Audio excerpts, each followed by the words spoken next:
this is the power of DCAing is obviously if you buy everything at the very bottom, you're going to do better. But it's really hard to time markets, especially Bitcoin markets. And so for someone who's entering in and they're not really sure what to do, and they feel like they don't want to buy the top, or they might not be able to time the bottom, a DCA is a sure way to make sure that like even if you are underwater for a little while, your cost basis will get lowered, and then you'll get in the green very quickly as we're coming out of bear markets. And by the way, I think that when this happens, right at this moment, when we kind of, for the first time coming out of a bear market, everyone who's been daily DCAing, right? Everyone who's just been using Bitcoin as their savings and they save regularly, when they're all in the green, I think that that is a signal. Like that's a signal that the bull market's starting again, because now all of a sudden everyone's feeling like a genius. And from an outside perspective, they're still thinking like, these fucking idiots, they're still down 70%. Why are they all cheering, right? Why are they all happy? Well, the reason why is because we've been averaging down and now we're all in profit. Like, even though we're 70% off the all-time highs, we're all in profit in our overall DCA investments, right? DCA savings.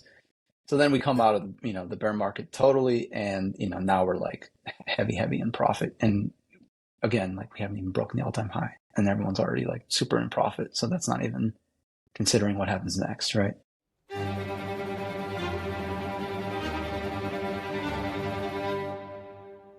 Greetings and salutations, my fellow plebs. My name is Walker, and this is the Bitcoin Podcast. The Bitcoin time chain is 860013, and the value of one Bitcoin is still one Bitcoin. Today's episode is Bitcoin Talk, where I talk with my guest about Bitcoin and whatever else comes up. Today, that guest is the king of Bitcoin visualizations and everyone's favorite mustachioed apple, Wicked Smart Bitcoin. We cover a ton of topics today. We talk about HODL waves, the power of dollar cost averaging and why it is the best way to save in Bitcoin, the influence of large economic nodes, Bitcoin mining and hash rate, Bitcoin versus fiat technology, the importance of UTXO management and how to do it, plus a whole lot more. Wicked screen shares a few great visualizations he created during our chat and explains in great detail what the data actually tells us. So if you want to watch this show, instead of just listen, head to the show notes for links to watch on YouTube, Rumble, and on Nostr via Highlighter. But if you're like me and you do prefer to just listen to your podcasts, I highly recommend you check out fountain.fm. Not only can you send Bitcoin to your favorite podcasters to give value for value, but you can earn Bitcoin just for listening to this fucking podcast. And if you're already listening to the Bitcoin Podcast on Fountain, consider giving the show a boost or creating a clip of something you found interesting. Also, do me a favor and subscribe to the Bitcoin Podcast wherever you're watching or listening, and check out my sponsor Bitbox in the show notes, or just go directly to bitbox.swiss/Walker and use the promo code Walker for 5% off the fully open source Bitcoin only Bitbox O2 hardware wallet. You can also grab links to get 5G wireless service and protect yourself from SIM swap attacks using Efani and Cloaked Wireless. I am a one-man show, so when you use my partner links, it genuinely helps me keep this show running, and I really appreciate it. Finally, if you are a Bitcoin-only company interested in sponsoring another fucking Bitcoin podcast, hit me up on social media through the website bitcoinpodcast.net or shoot me an email. It's hello@bitcoinpodcast.net. Without further ado, let's get into this Bitcoin talk with Wicked Smart Bitcoin.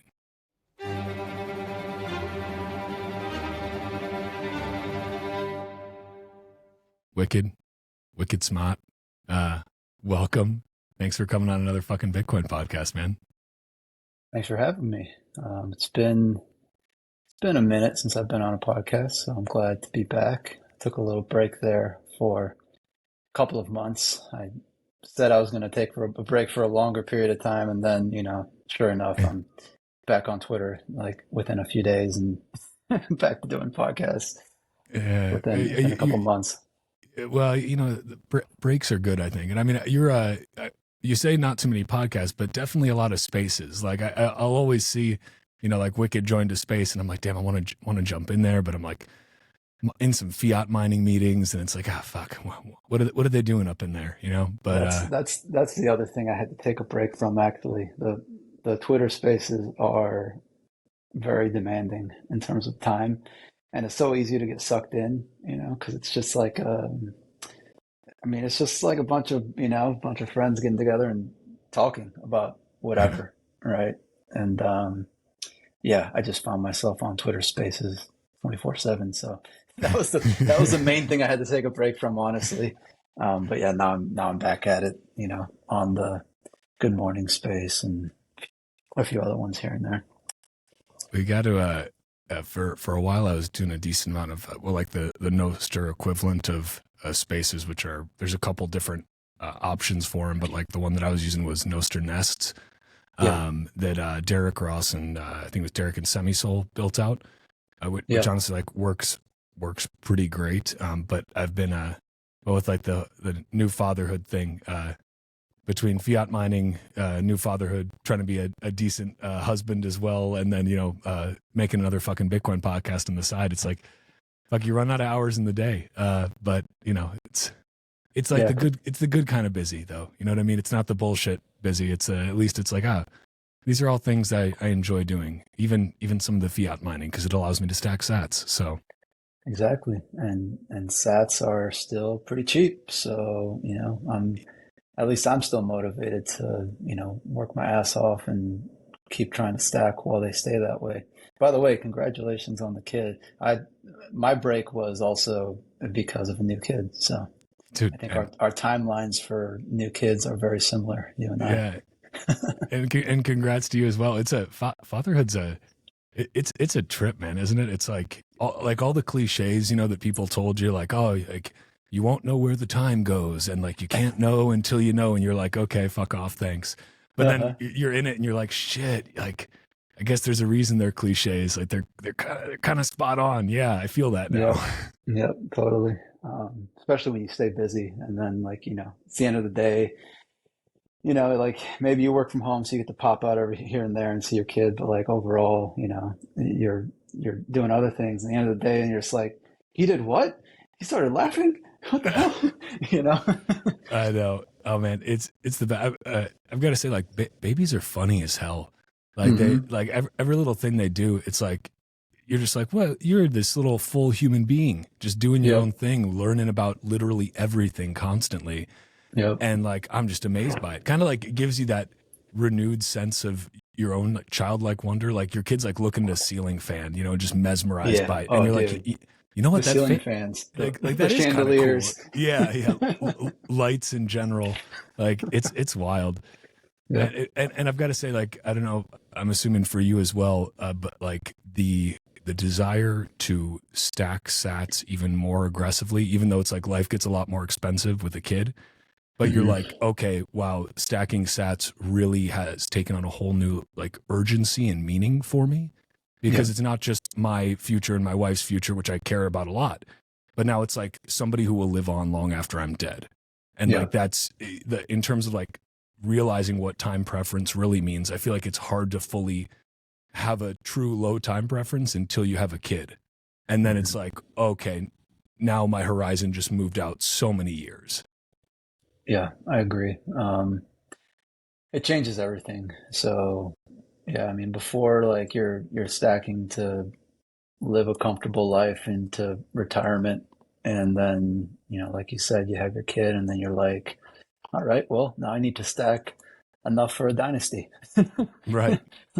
And yeah, it kind of changes the goalpost, and it changes the reasoning, as to why you're really stacking. So I feel that Yeah. too. Yeah. Yeah.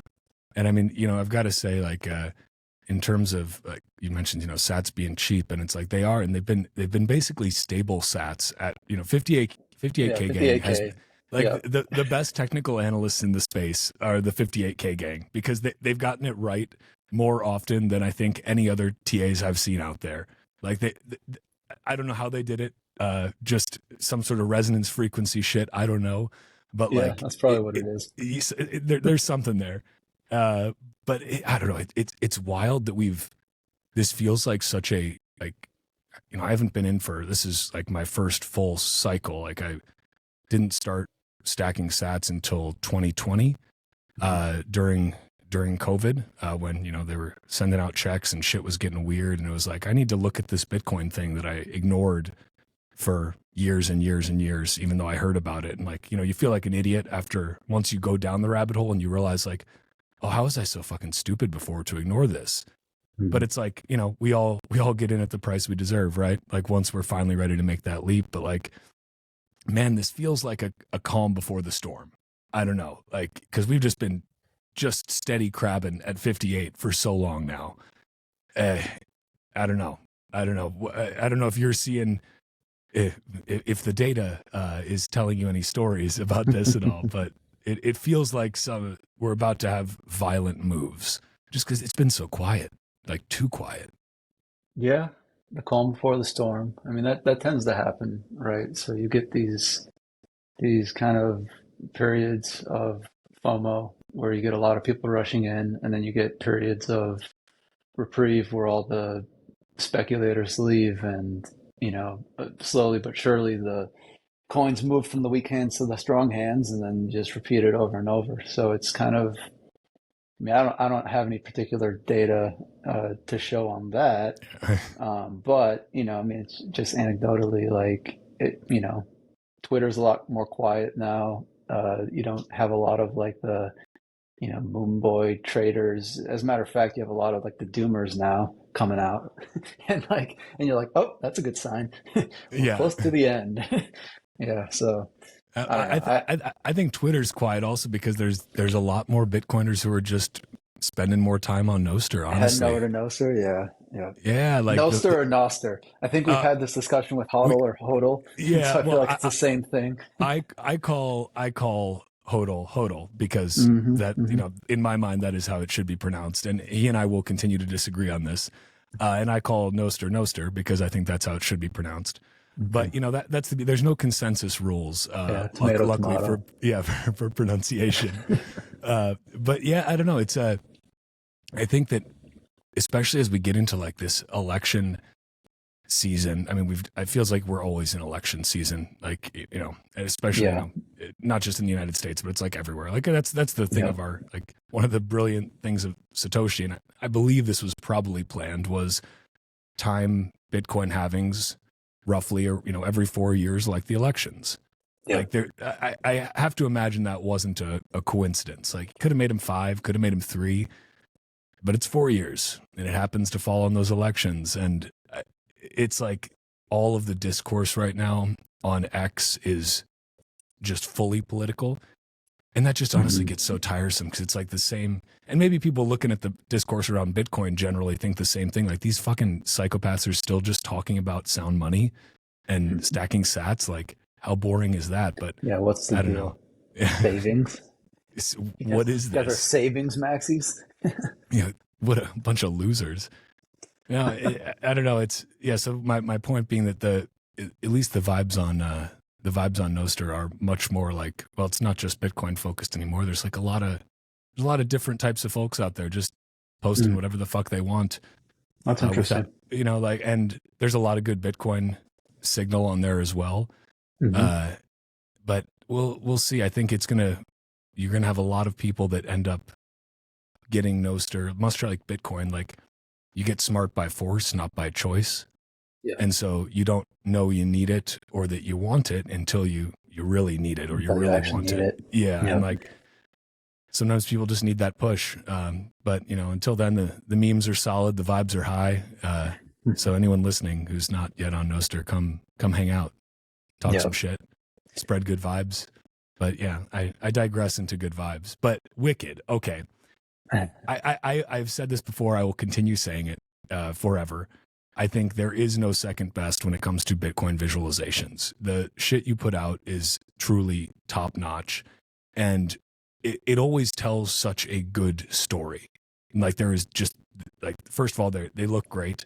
Like these are high class visuals, but like you really go deep into this data and I think find some really cool ways of putting stuff together that makes people like, for somebody who's maybe not a Bitcoiner, even seeing some of these charts, like even just some of your comparisons, versus like gold and the S&P and real things like that, like that shit, when you see it visually presented to you in like a 30-second, whatever, 1 minute clip, and it tells the story of the last 10 years so succinctly, like, it gets really hard to argue with that kind of stuff where it's like, look, this is just like the data. And so, Yeah. I'm wondering, like, how did you actually, like, how did you start doing all this? Like, when were you like, I'm going to just become the Apple king of Bitcoin visuals?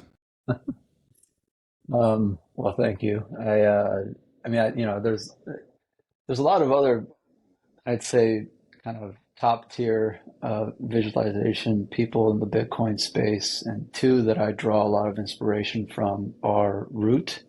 I don't know if you've had him on your podcast yet, but highly I haven't, but I recommended. should. Yeah. Yeah, he's like super smart. He's really good at, putting together visualizations and doing different analyses. And then I think his name is Chart BTC or Charts BTC. That guy's kind of just like, he's been around for a couple cycles. He's just a go-to, chartist, has some pretty good stuff.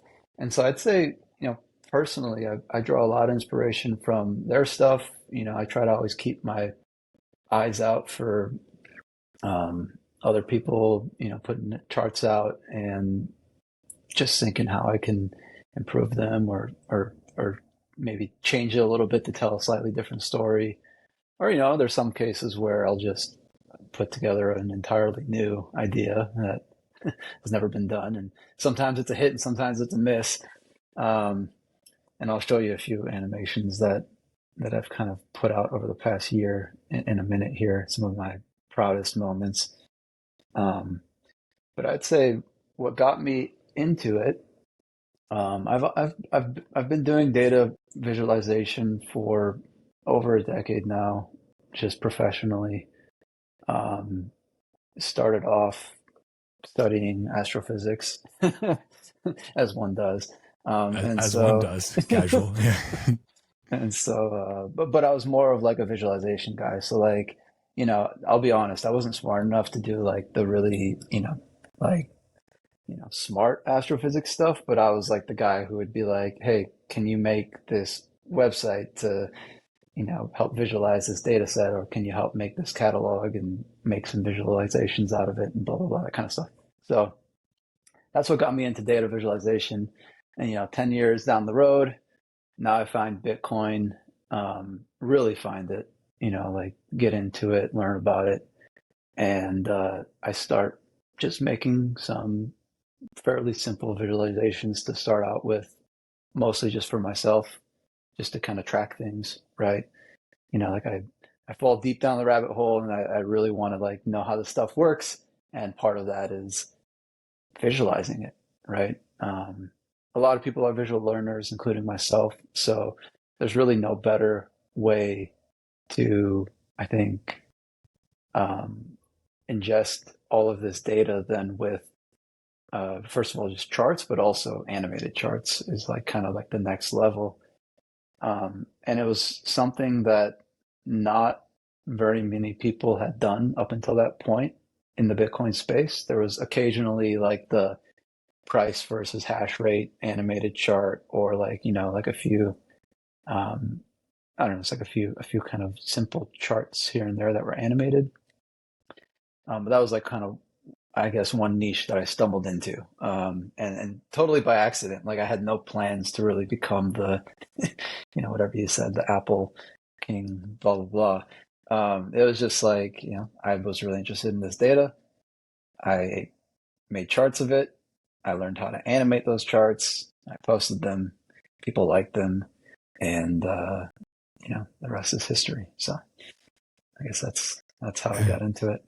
No, I love it because I think that, again, like you said, just straight charts. Like, okay, yeah, people drawing lines on charts. Like most people, when you think of that, you think of like TA type stuff. Like where's Yeah. the price going next, with a YouTube video with the a guy making like an O face. And it's like, okay, like just like the bad kind of cringe. Like, and I say this as somebody who I think does the good kind of cringe with my lovely wife. But like, like that's what you think of when you think of like, chart guys. But like yours are like you can always tell a wicked chart.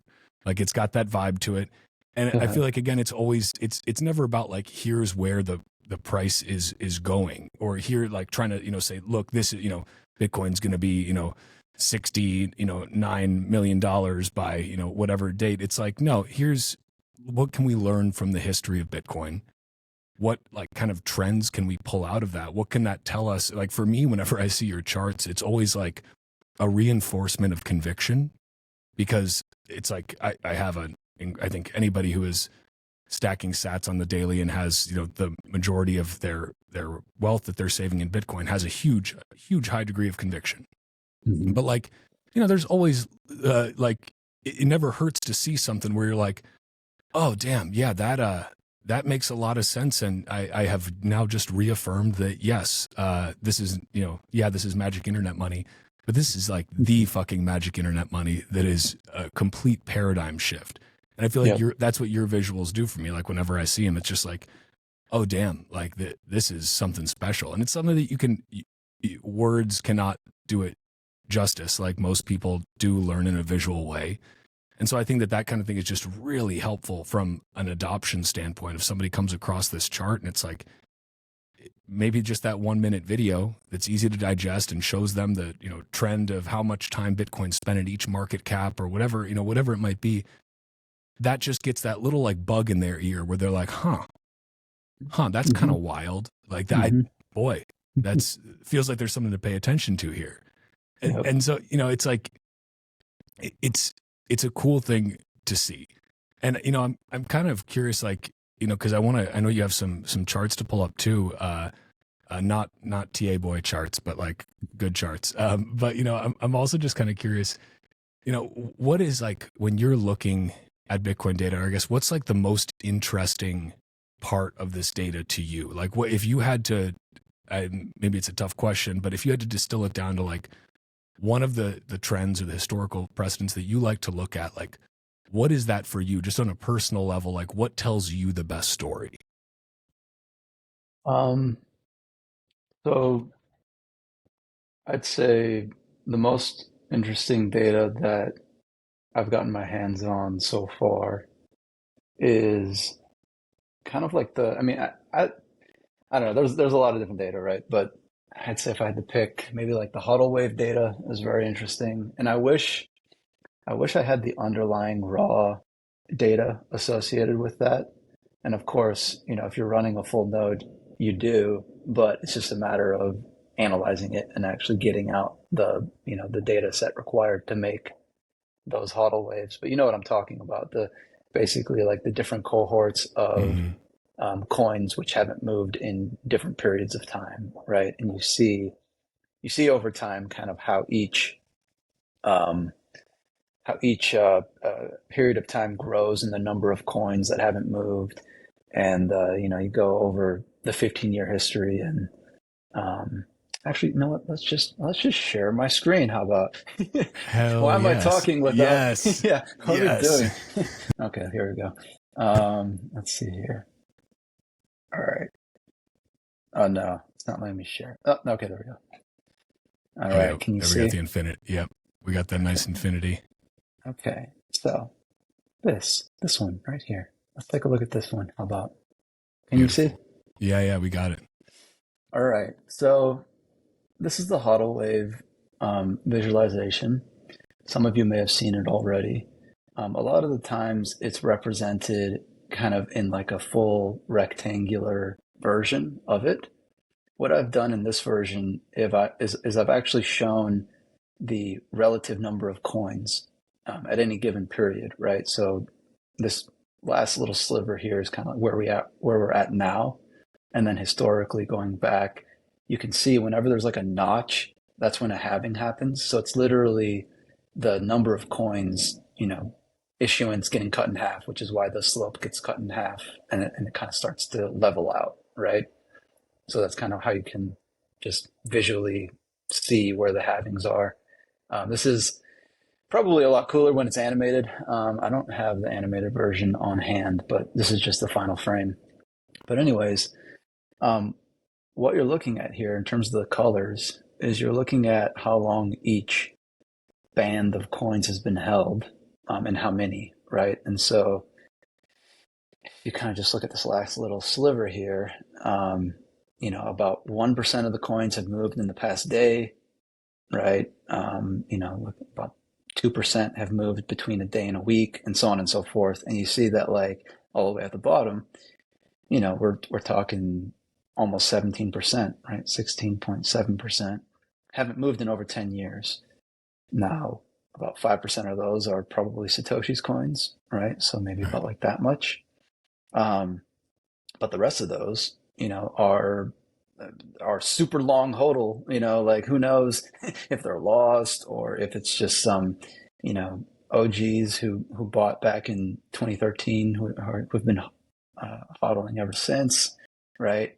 But anyways, yeah, I mean, this tells like a really cool story because you just see the behaviors of actual Bitcoiners, right? Bitcoiners using Bitcoin on the base layer, buying it, hodling it, transferring it, you know, spending it.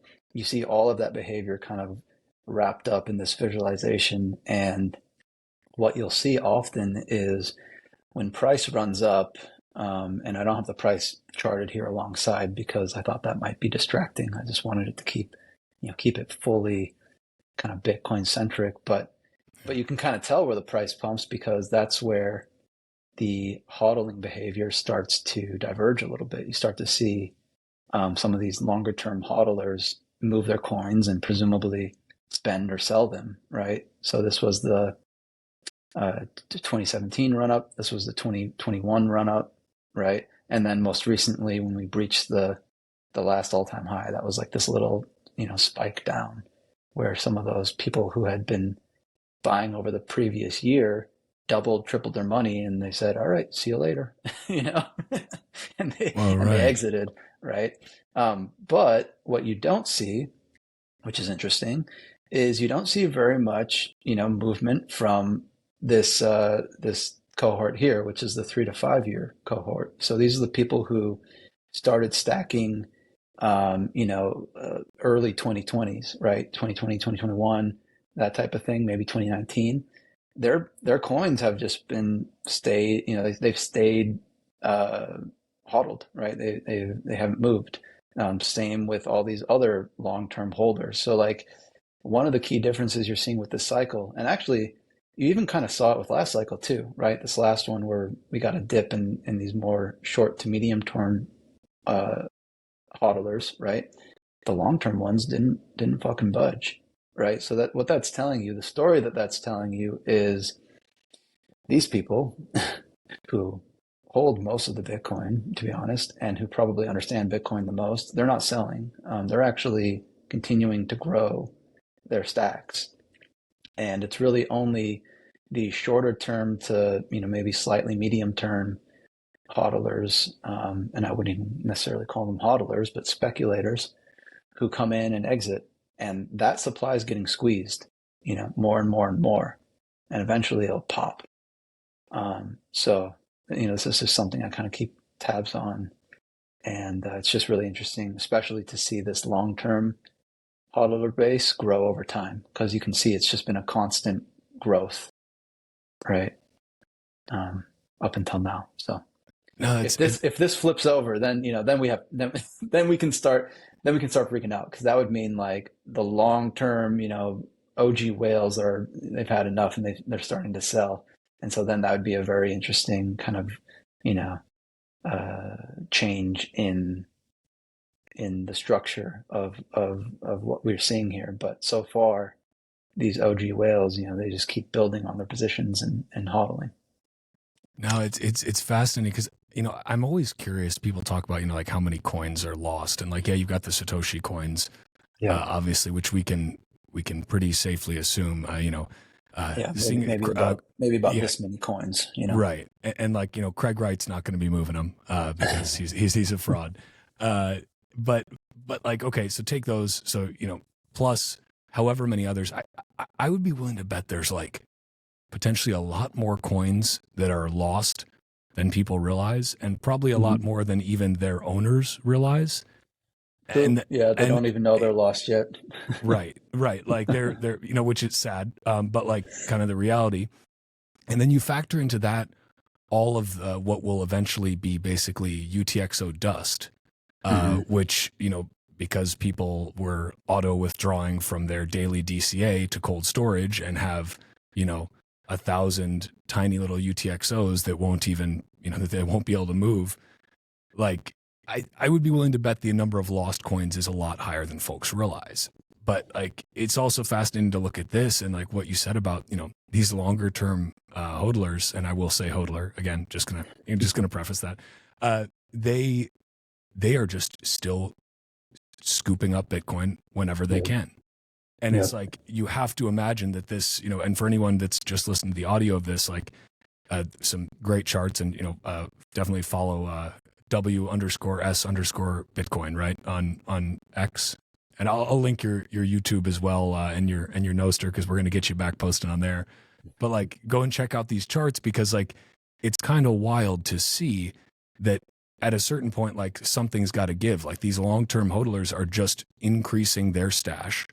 Meanwhile, the folks that are like, you've basically got, it looks like about the same number of people essentially day trading Bitcoin throughout most of Bitcoin's history, with some slight fluctuations maybe. And about the same number of people holding it for, a day to a week, and, with some larger fluctuations, a month to 2 months. Yep. But like, that is just going to keep getting squeezed, one would assume. And at a certain point, something's got to give, because there's folks that just like, even just the DCA plebs who just consistently have just kept stacking, just have their daily DCA set up, maybe do a smash buy every now and then. And all of that's just going into cold storage, hopefully in more consolidated UTXOs. And maybe we can get into that a little bit later. But like, excellent segue, by the way. Let's go into this one next. Yes, perfect. Man, it's like you read my mind. So, okay, just for anyone listening, we've got a daily DCA cost basis weighted average cost. Yeah. So I'll just briefly explain what this is, and then we can kind of cycle through this animation. I'll just kind of, whatever, do that. But what we've got here is, assuming that you've been daily DCAing, so you've been buying, a set amount every day. I look at what your cost basis would be depending on how long you've been DCAing, right? So the longer you've been DCAing, kind of the further left you go on the chart. And, in this case, we go all the way back to like, let's see, when's the first one? It's like June 8th, 2011. So we go all the way back to 2011. If you started DCing in 2011, you're doing pretty well. But by the way, I think it was like mid 2011 is when Hal Finney, he posted on a message board, he said, study DCA, in reference to Bitcoin, because he was basically replying to someone who said, how should I invest in Bitcoin? And he said, study DCA. So I thought that'd be like a nice place to start this animation. So if you had taken Hal Finney's advice back in mid 2011 and you started your DCA, then you would have a cost basis effectively close to zero, right? I mean, it's for all intents and purposes close to zero. If instead you waited until, let's say, the second halving in 2016, then your cost basis is closer to $5,000 now, right? And that's assuming you've been daily DCing all the way throughout, from that start all the way till today, right? If you started right at the top of 2017, then your cost basis is about close to 12,000, maybe something like that, 13,000. Kind of just eyeball it, right? The orange line. Likewise, if you started at the bottom of the 2019 bear market, then this is surprising. Your cost basis is actually higher than the person who started at the all-time high. Right? So the reason why is because this person, they got more purchases kind of as they were averaging down as it was, consolidating, and then they obviously got all the purchases at the bottom as well. Whereas the person who started at the bottom, they didn't have very long to stack before before it shot back up. So their cost basis actually is, more affected by the run up than the person who had been, averaging down throughout the entire bear market. So that's kind of an interesting thing. And you'll see that as I cycle through the animation here in a sec. And anyway, so, just to tell you what colors mean, color is, you're in the green. So your cost basis, the orange line, is below the current price, which is the dotted line. And then red means that you're underwater. So your cost basis is above the dotted line, right? You're above the cost of today. And so, currently you're underwater, but this is an excellent opportunity for you to average down and lower your cost basis, right? So like it's a win-win situation here if you're daily DCAing. And then one other thing I'll say before I just hit play on this animation is it's interesting that, so this was about when the spot ETFs was released, right? If you remember, there was like a spike running up to the spot ETF, and then there was a drop, and then it just exploded, right? So what this tells us is everyone who's been daily DCAing since the spot ETF was released is underwater. So I think that's kind of hilarious, but welcome to Bitcoin. Right. Keep stacking, stay humble, stack sats. Your cost basis will inevitably get back under the current price, and you'll be in the green eventually. But take this opportunity, while the price is lower than your cost basis, to lower your cost basis. It's always a good idea to do that whenever you have a chance. So let me just play this animation real quick. I don't know how well this is going to play on the playback here. Like it's going to be looks solid to me. Okay, cool. Yeah, and again, for folks who are just listening, you can go and find this on Wicked's YouTube, which I'll link in the show notes. Yeah. Or watch the video of this, which you can find on my YouTube or on Noster, because this is a pretty damn cool visualization. All right, so I'm going to pause it here and let's just talk about what happened here just real quick. So this is the 2013 run up, and if we go right here, this is the all-time high, right? So all-time high, everyone's feeling like a genius. The people who had started their DCA back in 2012, right? Their cost basis is like in the hundreds of dollars, and they are just killing it, right? Even the people who started like a month ago and and they started DCAing, their cost basis is in the mid hundreds, and they've doubled their money. They're feeling like geniuses. Okay, but then we hit the top, we start getting all crazy, and as it collapses, right? You see that what happens, and this is very interesting, is as you bottom out in the bear market, let's just scroll forward to the kind of the bottoming out here. You see how quickly your cost basis gets averaged down if you had started at the all-time high. Wow. Right? It gets pulled down very quickly. So as long as you've been consistently DCAing throughout the, kind of collapse, right? The bubble pop, you effectively lower your cost basis down to, like pretty dang close to where we are already, right? So like, it's not great, let's be honest, right? Your cost basis, you're still down like maybe 50, 60%, something like that. Maybe not that much, maybe less, but still you're down a significant amount. But you're not down, 80%, right?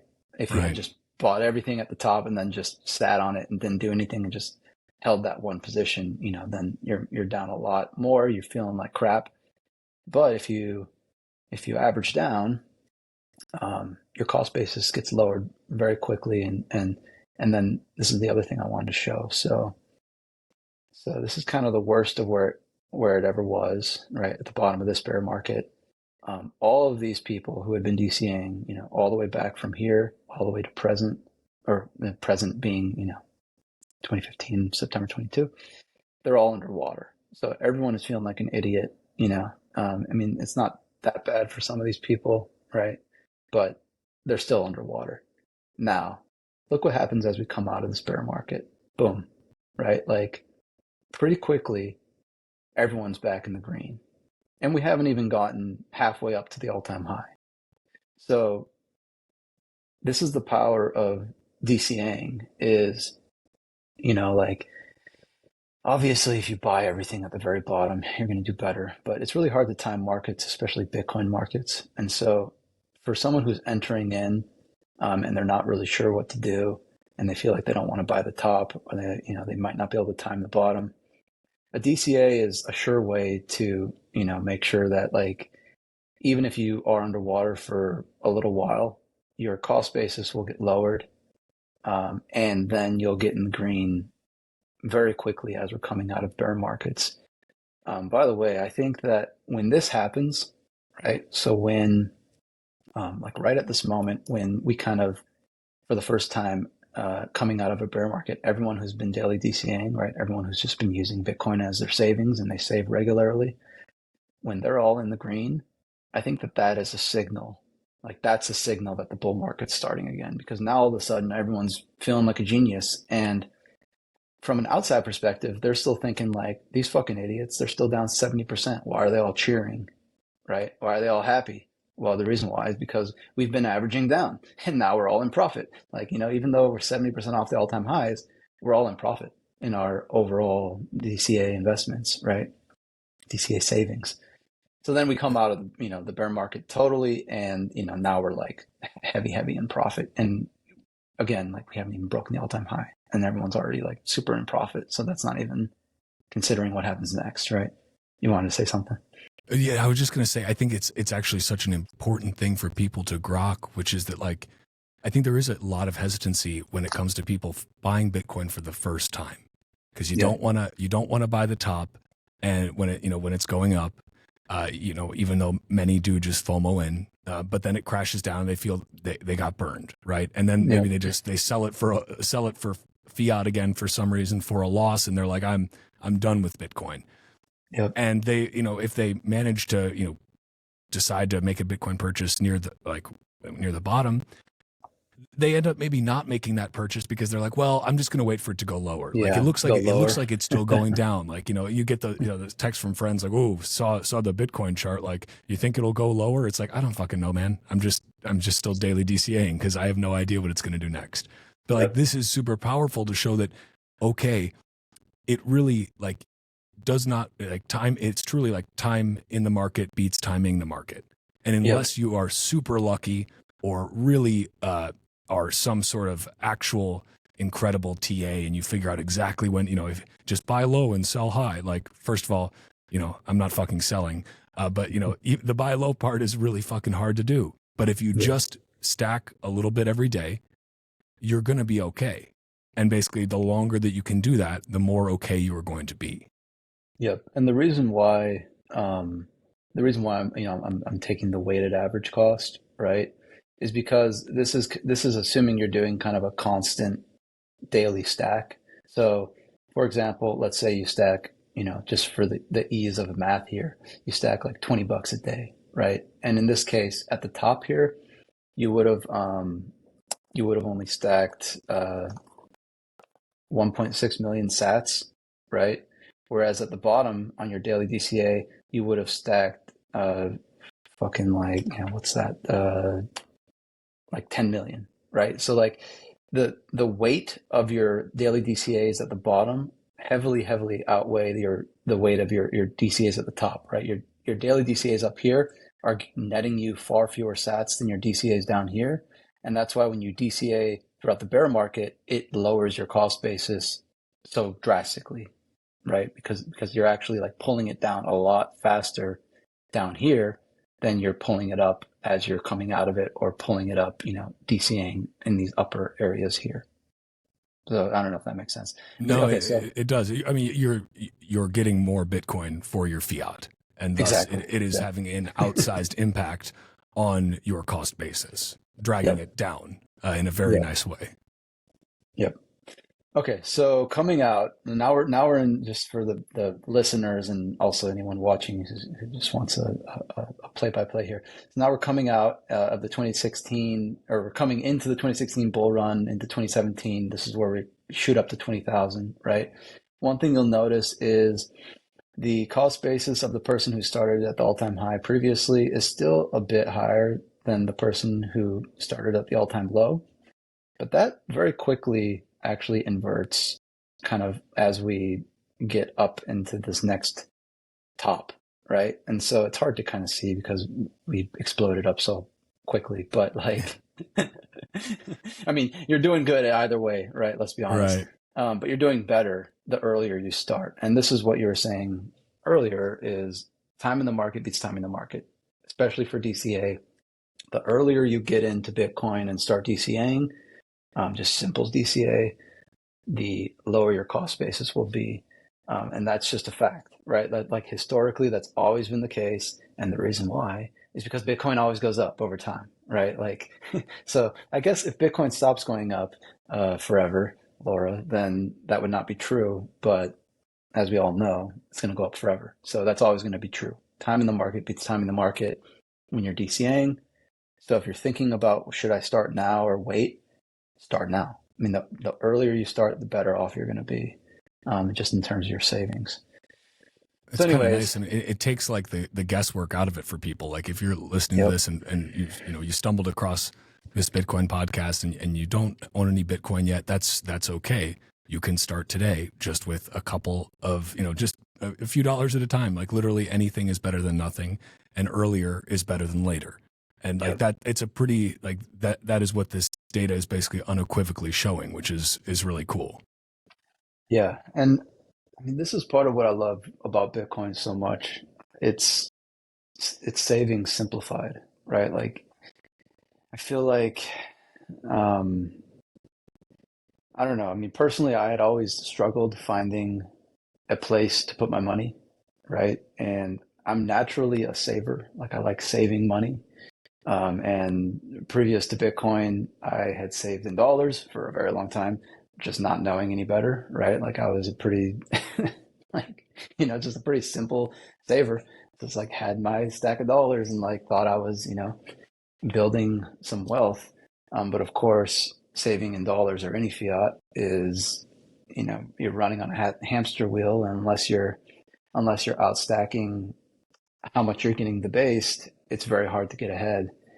Um, and so, that's not very sustainable. And then you get into like, okay, well, should I save in real estate or save in stocks? And that has all sorts of other headaches, liquidity being one, counterparty risk being another. Like, how do you pick a stock? Do you just do index funds? All those questions that might cross your head when you're considering doing that type of saving, right? And a lot of people just end up doing that because that's what everyone does now. But then you have Bitcoin, and it's literally just money. Like it just like dollars, right? It's just another form of money. You can send it to anybody you want without anyone else's permission. You can hold it yourself and control it completely in self custody. And what's best about it is it can't get debased. So like now you finally have money you can save. You don't have to worry about picking stocks. You don't have to worry about investing in the right, areas for real estate or maintaining, like uh, properties or whatever, that type of thing. You literally just, you now have the best money there is and you save in it.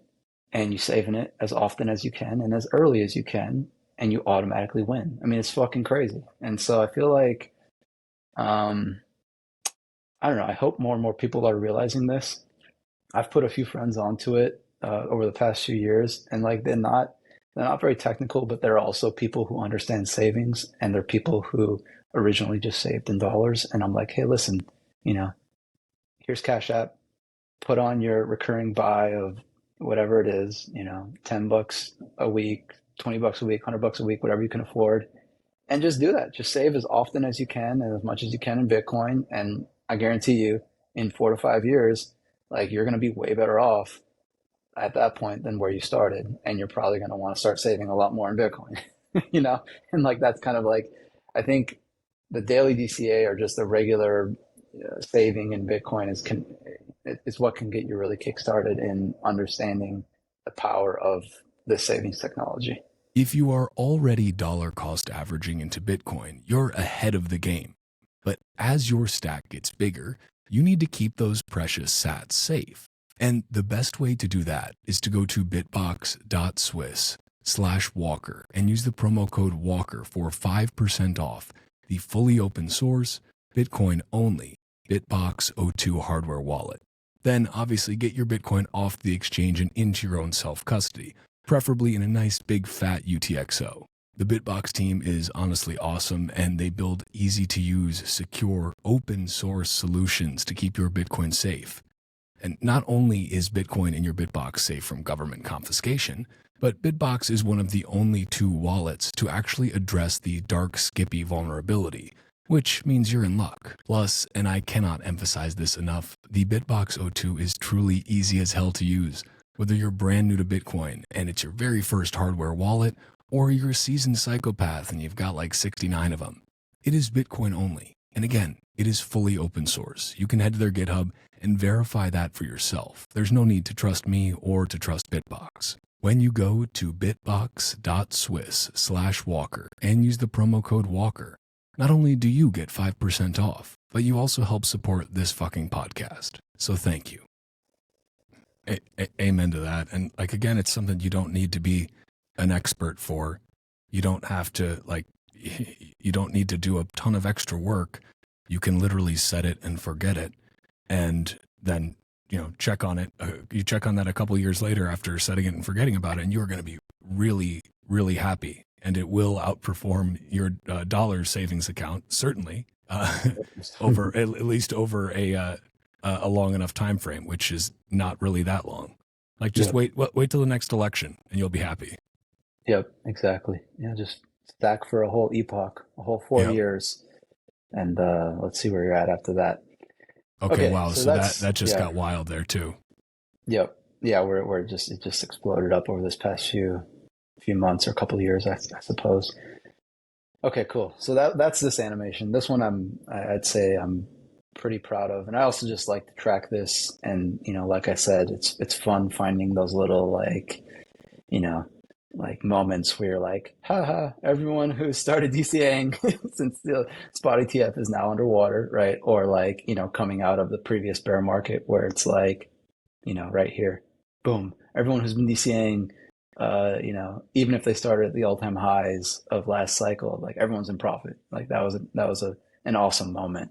And when that happened, I was screaming from the rooftops trying to tell everyone, hey, listen, we're all fucking rich now. Like we made it. And we're about to fucking explode. And then sure enough, boom, we did. So again, like I think it's an indicator. Like it's one that I don't know if very many people track, but I think coming out of bear markets, when the DCAers all become, in the green on their daily DCAs or just DCAs in general, that causes a lot of positive momentum for Bitcoin. You just kind of feel it, right? Like everyone's richer now than when they first started. And whether or not they've been tracking their cost basis, like they can just look at the value of their Bitcoin and they know it, right? They look at their Bitcoin, they're like, holy shit, that's worth more than what I put in for sure, right? And then that gets you thinking like, damn, like I made it, we made it through a bear market. Everyone starts hodling and, boom, you get a new top. So anyways, it's going to be interesting to see, because I mean, right now we've got one of those times where, like you said, folks that have started DCAing since the ETFs, they're at a loss. So you've got that hump there. It's going to be interesting to see, does this hold true again? And do we start, rocket shipping off once those folks are getting back and become in profit again? Yep. So that happens, it looks like maybe around 64, 65K is where, everyone's back in profit. So yeah, I mean, that sounds about right. Like if we get all the way back to 64, 65, then I don't know who the fuck would be selling at that point. Like, right. like, oh, we're back on the way up. I'm not going to sell until XXXXXXX price, right? And it's got to have 6 digits at least. And so then, we cap up to the next level. It's usually what happens. Okay. So that's this one. So I know you had another one. Last comments? Just that I think it's such an important point to drill home about having an easy way to save and not having to worry about, like if you want to invest in real estate or stocks or whatever, and that's working well for you, do whatever the fuck you want with your money. Like neither myself nor Wicked care what you do with your fucking money. It's yours. But like if you are just looking for an easy way to save the value of your time and energy over a long time and have that purchasing power grow, Bitcoin is undoubtedly the best way. And if you think about like, okay, you may think that you're doing well in the stock market, right? You may think that, I'm up, 7 or 8 or 9% this year. And it's like, well, actually you're not, because the compound annual growth rate of the money supply is like high 6s or 7%. So unless whatever you are over 7% is what your actual like rate of return against the monetary debasement is. So if you're Yep. only making 7.5%, you're at like a 0.5% increase per year versus the compound annual growth rate of the money supply. And Dude, I think, you're yeah, I think killing it with these transitions. well, that one I may have seen. I may have seen this in the folder before, so I had a slight or a slight advantage. But yeah, dive into this one. All right. So, speaking of the compound growth of the money supply, and of course we were referencing fiat there, right? When we were talking about 7, 8, 10%. Um, now we want to look at Bitcoin. So, what is the annualized issuance rate or the monetary expansion in Bitcoin? So we know that new Bitcoin gets issued with every block, right? And that amount of Bitcoin that gets issued gets cut in half with every halving. Okay, so initially when Bitcoin first started, obviously the inflation is going to be super high. There's not very much Bitcoin around at the start, and the number of Bitcoin you're mining per block is extremely high, 50 Bitcoin per block. So on a relative basis, your inflation rate is going to be super high. And if we just look at kind of what that is, right? So like in this first epoch between Genesis and the first halving, we're having issuance rates in the thousands and hundreds of percent. So effectively what that means is, let's say we have 1 million coins mined already. If the issuance rate is 200%, that means we're going to mine another 2 million over the next year, right? So the issuance rate early on was it was extremely high. It was erratic because people were just figuring out how to mine Bitcoin. People were figuring out how to mine with GPUs and mine with ASICs. And so there's a lot of these kind of crazy erratic spikes. And in terms of the monetary issuance rate, Bitcoin seemed wild, right? Like it didn't seem like very sound money in the first epoch, the first 3.5 years, or roughly 4 years when it was released, right? But then we have the halving.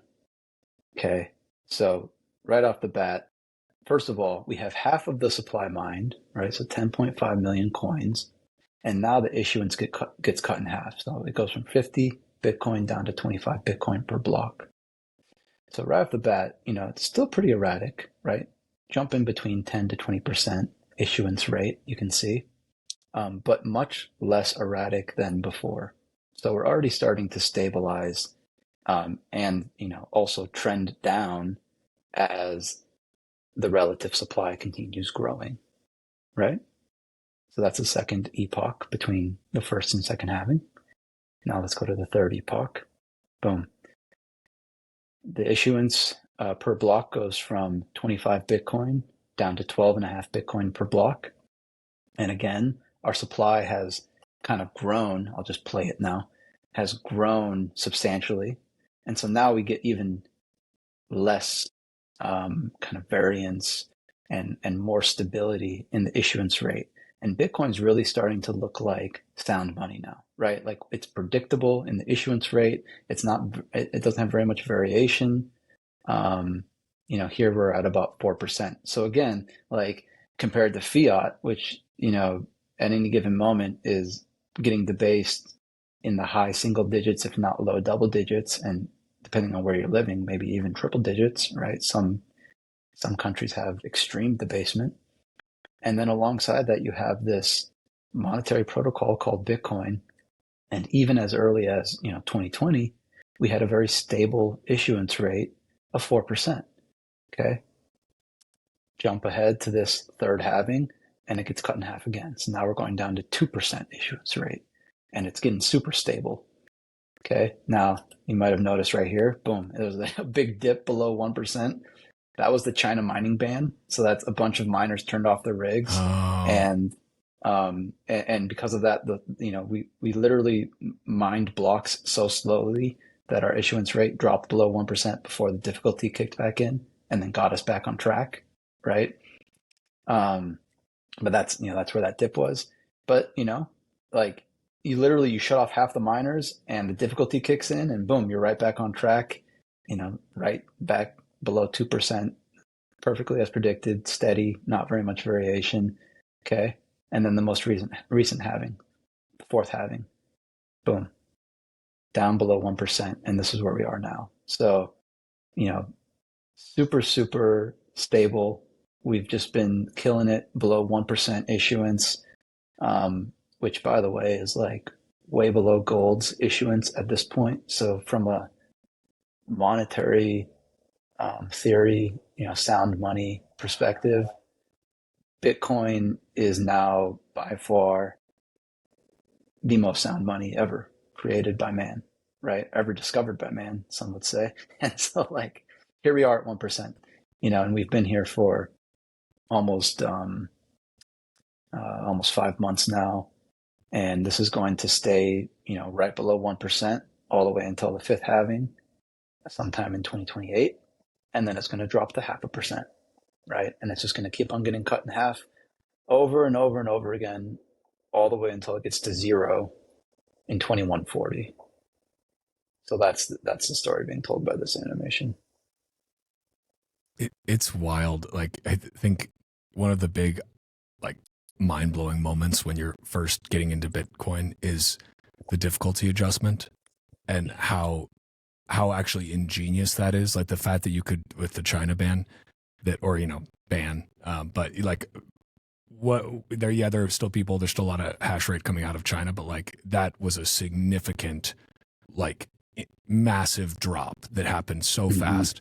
And it's like, I mean, issuance got slowed down for, no more than roughly 2 weeks of our human time. And then what happens? It goes right back to where it's supposed to be.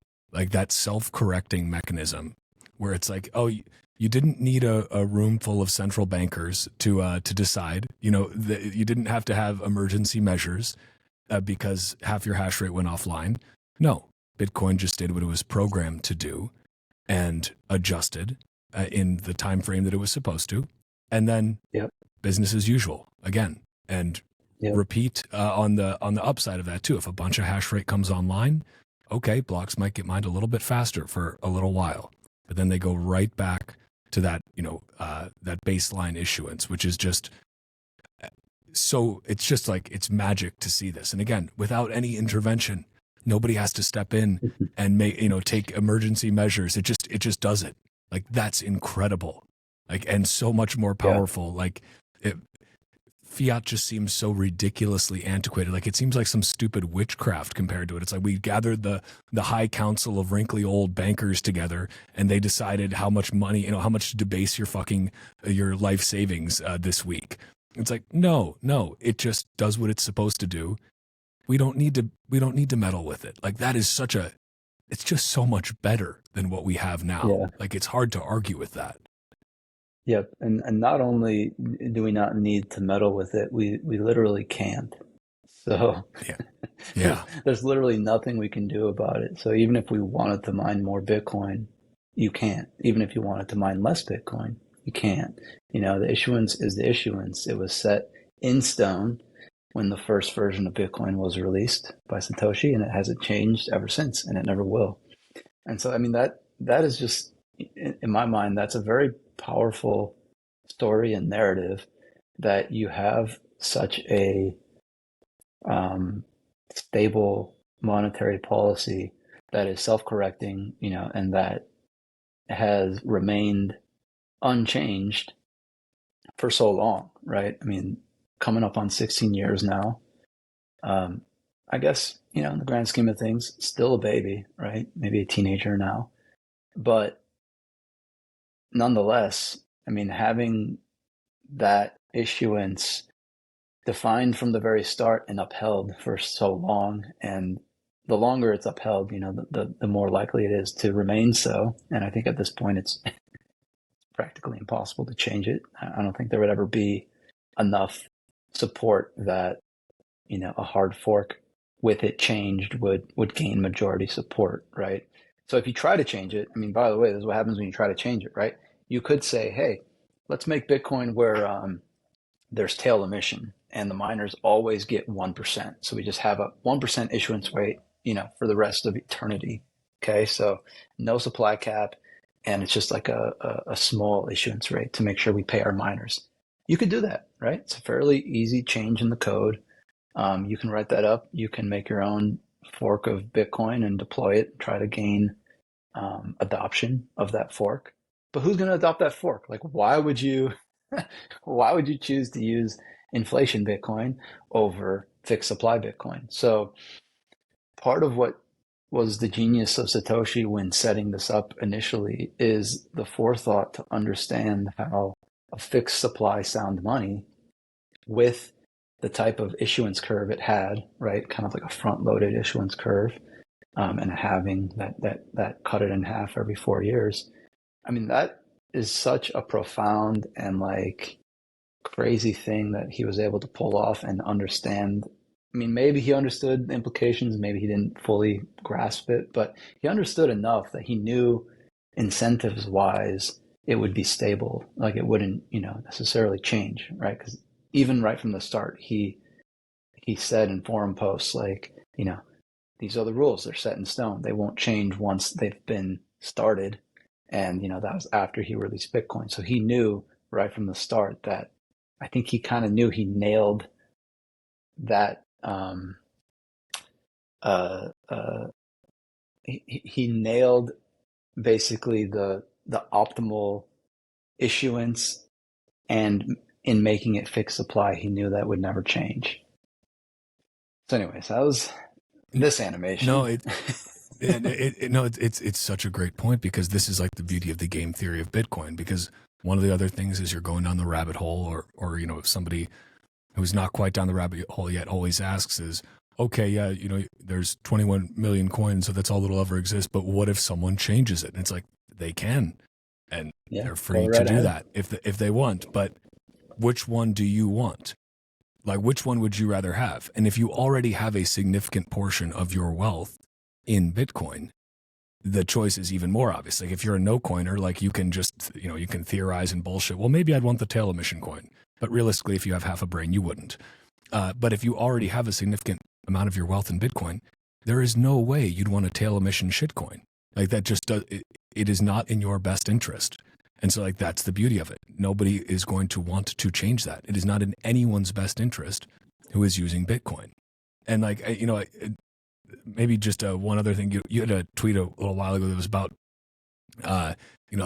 plebs believing that, running a Bitcoin node gives them an equal vote in consensus changes. Can you talk about that a little bit, maybe before we move on to the next one? Just like, this is the idea of economic nodes, right? And having that economic power. And this is why Bitcoin is so resistant to changes that will negatively impact those who hold a lot of coins. Yeah. So one thing that's important to understand in this conversation is when we're talking about changing these types of rules, like, for example, the issuance or the block size or any of these rules that would cause a hard fork if changed, what happens when they are changed and you have enough people who adopt that hard fork is anyone who had previously held Bitcoin prior to the fork, they now get their UTXOs on both both chains, meaning they have the same amount of Bitcoin on, the Bitcoin that hasn't changed, the original real Bitcoin, and on the Bitcoin that has changed, right? The inflation Bitcoin or the big block Bitcoin, right? So whenever you have a hard fork, you get the same amount of coins on each fork.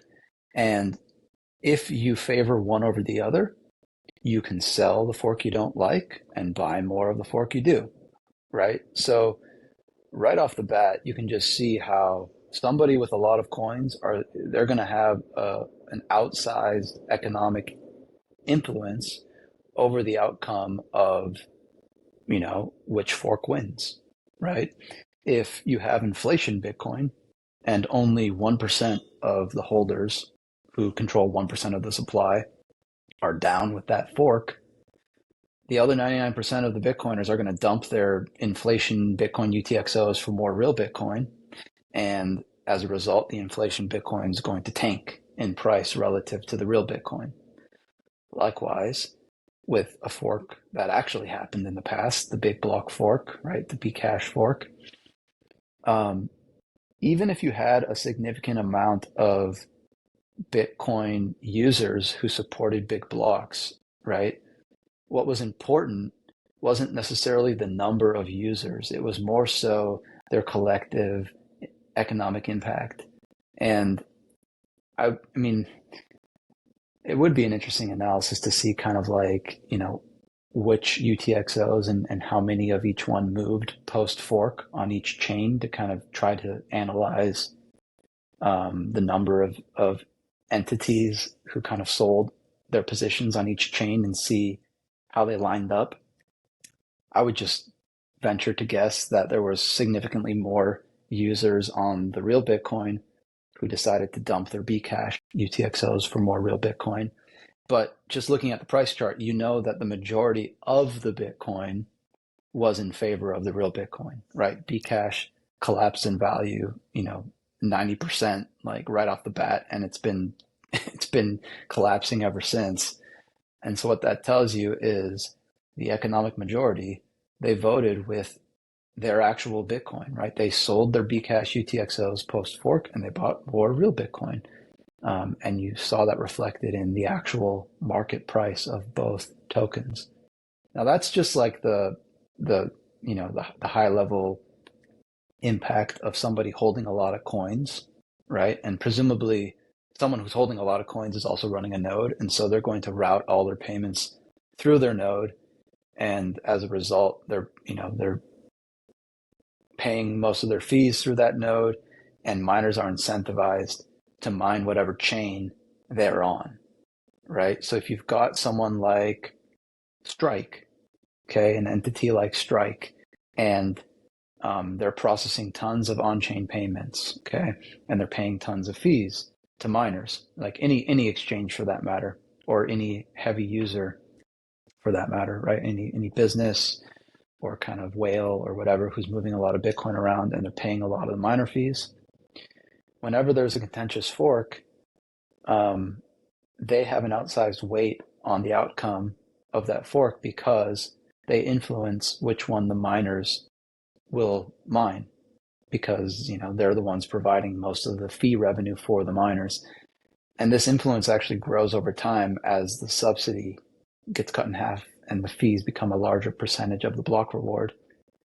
So Bitcoin kind of naturally gets more and more dominated and influenced by its holders, as opposed to early on when they had very little influence relative to just the miners who were getting paid by the block reward, right? Like if you're getting 50 Bitcoin per block, you don't really care if the power users on one chain or another are going to pay you a few million sats in addition in their fees. Like that doesn't have as much influence as it would now, where the block subsidy has been halved multiple times, and now it's only down to 3 and some change Bitcoin per block. So that's that kind of summarizes like why an economic user who has more economic activity, right? They're paying more fees. The miners, why they have more influence over forks, and then also just larger holders have more influence as well because they literally can tank the price of an unfavorable fork.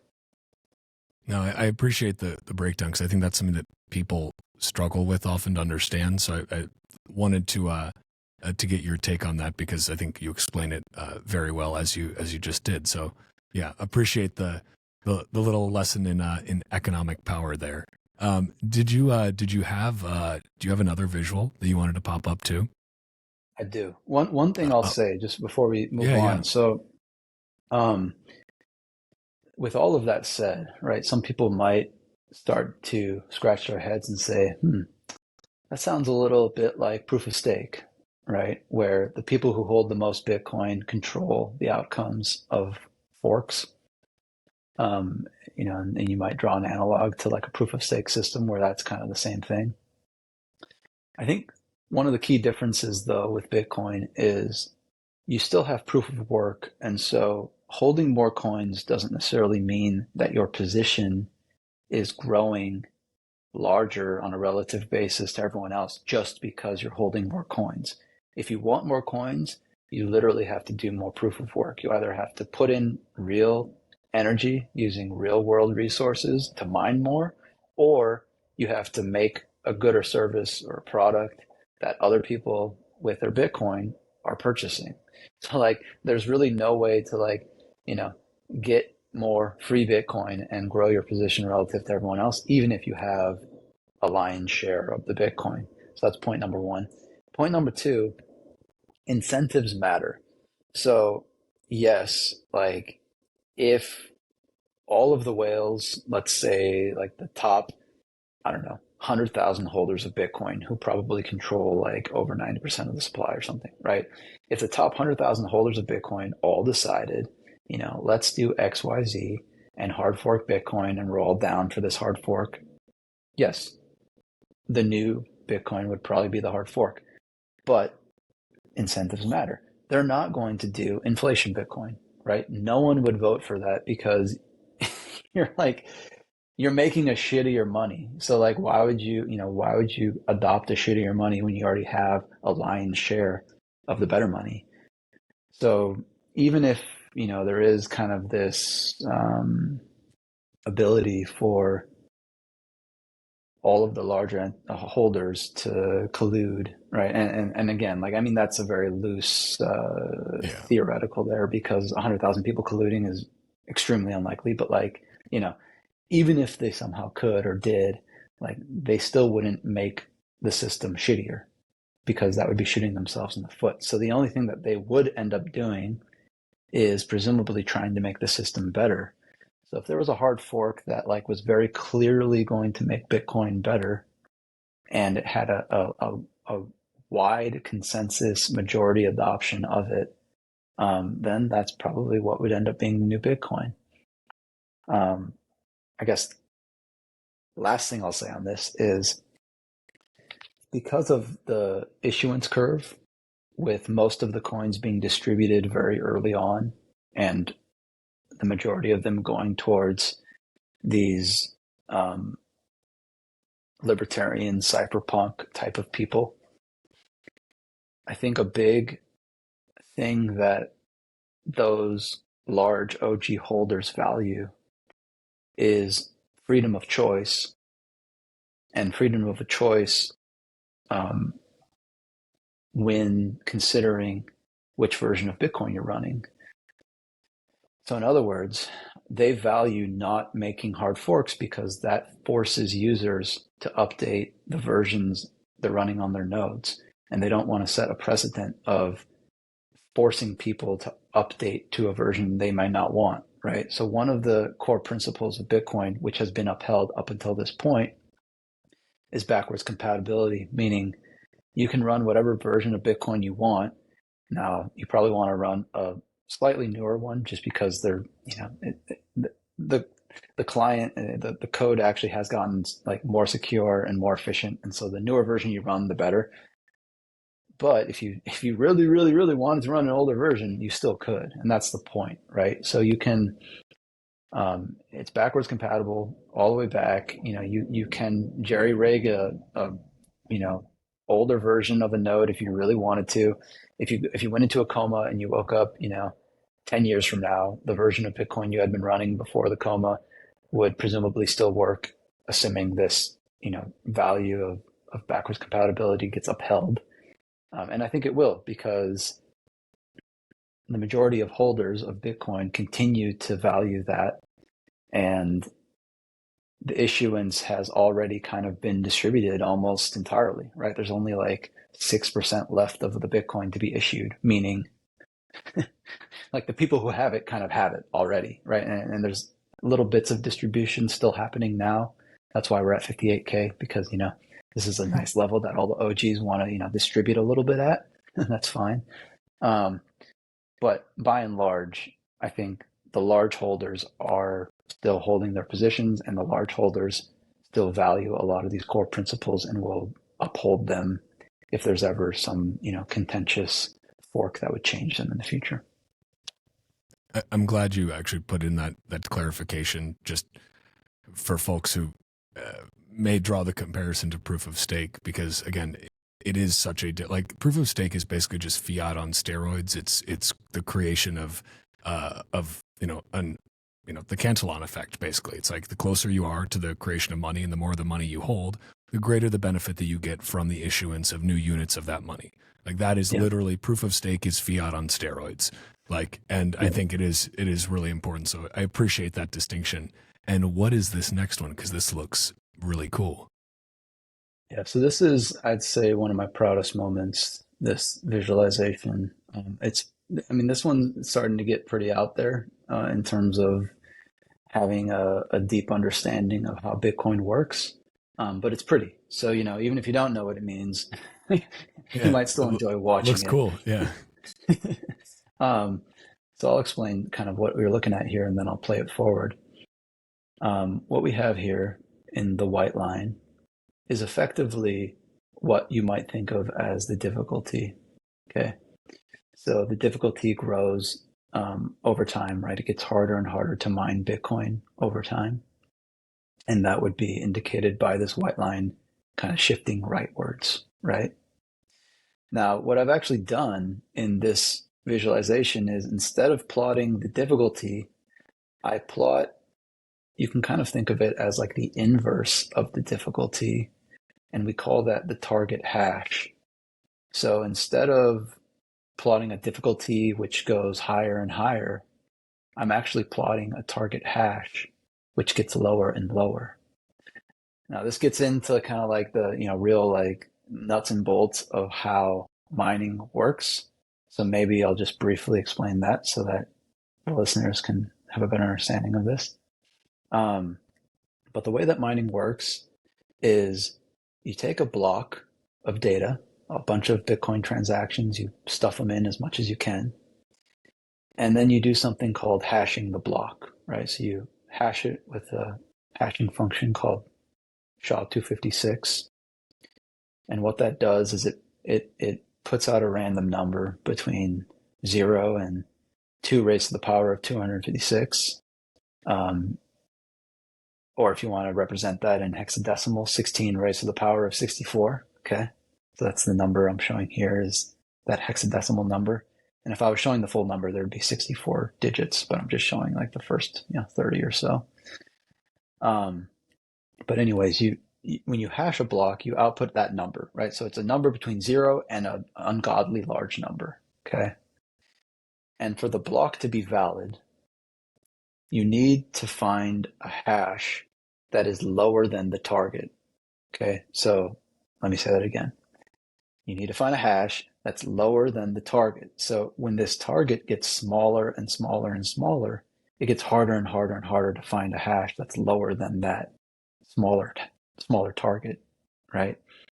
And in this visualization, all these orange dots are literally all the hashes that miners found that were lower than this target hash in any given moment. So you can see the orange dots are to the right, meaning they're lower than the white line, the target hash. Okay.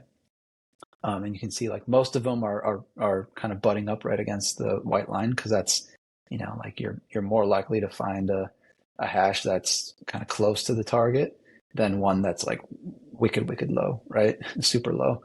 But then this green dotted line is the lowest hash ever found historically. So if you do end up finding a hash that's super low, maybe it will be the lowest one that anyone's ever found. And then, you'll set a new record. So you can see historically, we keep on finding hashes that are lower and lower. And now that we kind of have an idea of what this, is representing, let me just play forward the movie. And I'll kind of talk over it. So this is the start, okay? The start is, this white line is constant because the difficulty hasn't gone up yet, right? This is when Bitcoin first started. There weren't very many miners. So difficulty was, I'll just kind of rewind back here, set to 1, okay? And all of, let me say, difficulty set to 1 had a target hash, that was this number in hexadecimal here. So if you ever wanted to find a block, it had to be lower than this number, meaning it had to have, this many leading zeros and then have a next digit that's lower than F. Hexadecimal, you count 0, 1, 2, 3, 4, 5, 6, 7, 8, 9, A, B, C, D, E, F, right? It's a 16-digit numeric system. So F is the highest number in hexadecimal. So anything that's lower than F would be a valid hash at this kind of digit, right? So you can see, like, if we kind of just cycle through these blocks that we found up until that point, you can see like they're all lower than F at this digit, right? This one's D, lower than F. 8, lower than F. 7, lower than F, right? So we're finding a bunch of hashes that are lower than this target, corresponding to a difficulty of 1. All right. Now, a bunch of miners start joining the network. Difficulty is increasing, okay? This was kind of a moment where I think GPU mining turned on, so difficulty exploded. And as a result, the target hash is continuously getting lower and lower, meaning we have to find block hashes that are smaller and smaller and smaller, which are harder and harder to find, by the way, right? So more proof of work. This continues on, and as you'd expect, we develop ASIC mining. Bitcoin's price goes up, so there's a lot more incentive to mine it, and that leads to a higher difficulty, and as a result, a lower hash, right? A lower target hash, and so we keep on constraining the number of valid block hashes to a smaller and smaller subset, and making it more and more difficult to mine Bitcoin blocks. Okay, so I mean, this is how the system works. You're basically, people say it's like a lottery, right? But what a lot of people don't fully understand usually is it's not like it's one single hash that wins. It's any hash lower than the target hash that wins. And whoever finds one that's lower first, they broadcast it and they win, that next block reward. And that, continues over and over until the next difficulty adjustment every 2016 blocks. And then this target hash gets changed accordingly. It either goes up or it goes down, depending on how quickly or slowly blocks are coming in. And then again, for that round of blocks, the next 2016, you have to find a block hash lower than that new target, right? And on and on and on the system goes. And, as more and more hash rate joins, this target hash gets lower and lower, meaning you have to do more proof of work to find valid blocks. The chain gets more secure. Some might think of that as being more valuable, right? Because it literally means that it's harder to steal your money because it gets more valuable. More people want to mine it. The chain gets more secure. More people want to use it to store their money, and then the cycle kind of continues over and over until, in my opinion, it eats all the value in the world. So anyways, this is where we're at now. We have a target hash with 19 leading zeros, which is crazy, by the way. I mean, that's, this is, let's see, this would be the equivalent of, I don't know if I'm able to do this math, 2 to the 4, it's the equivalent of like flipping a coin, 30 something times, getting heads in a row, something like that, right? So it's just incredibly unlikely to ever find a valid hash if you're just, kind of doing it with pen and paper or doing the equivalent of like flipping a coin, right? But because the miners that are trying to mine Bitcoin they're literally trying to hash blocks, quintillion times a second. They're making so many guesses that they're actually able to find blocks, on average once every 10 minutes. So this really just represents kind of like the overall proof of work that Bitcoin has done over time, and as well as kind of like the smallest hash, right? The kind of maximal amount of proof of work that any single miner has ever done over time as well. And that's what this green star is here. This is the lowest hash ever found up until this point. It's like a huge outlier. Yeah. Like massively so. Yeah. So this one is actually, so I did an analysis and I wanted to see like which blocks we're the furthest distance away from the target hash, right? So the distance between the white line and then the minimum at the time. And this one is the the largest distance. So this one is like a huge outlier. We've never had this extreme of a of a minimum lowest hash relative to the target.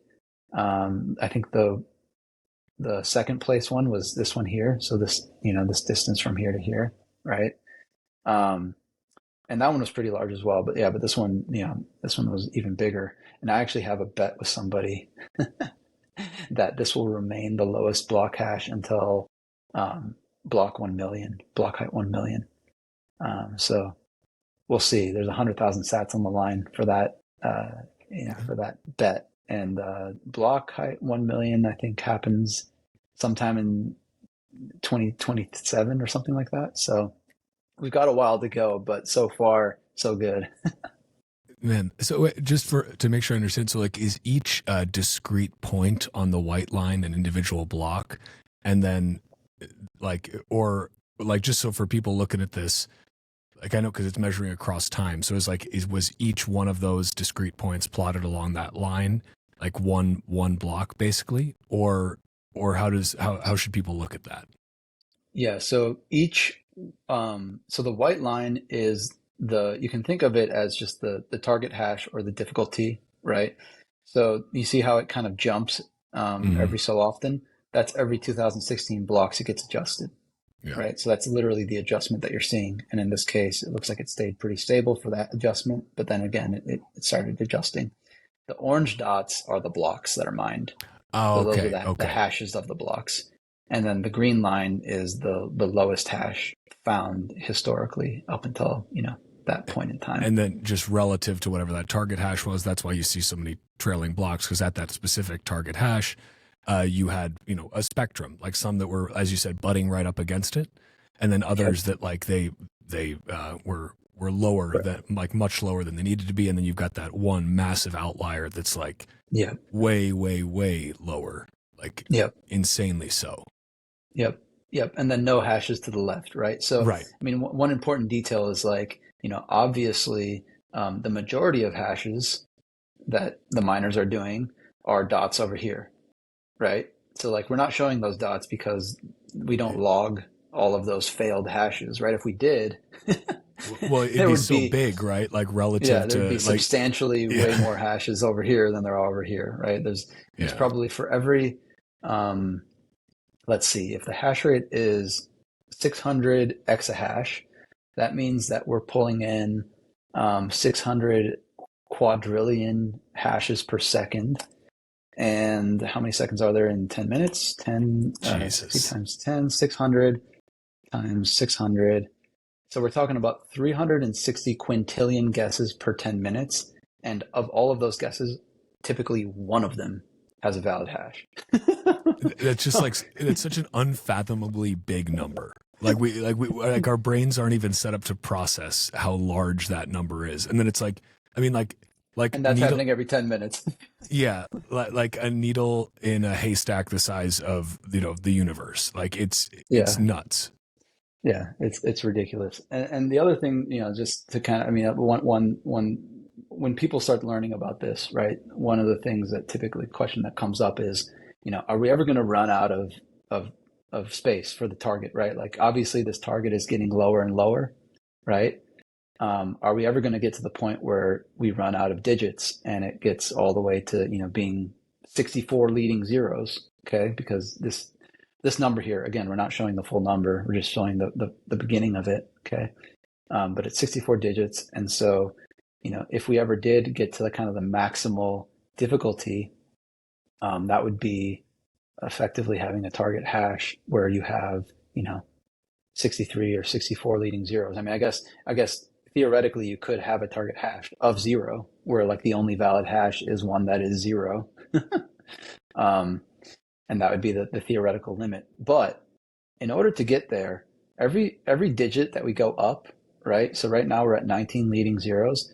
When we get to 20 leading zeros, it's not an order of magnitude change. It's a change of 16 times. So because this is hexadecimal, we're not counting by 10, we're counting by 16. So every leading zero, every additional leading zero is actually an increase of 16 times in difficulty. Okay, so right now we're at like a 84 trillion difficulty.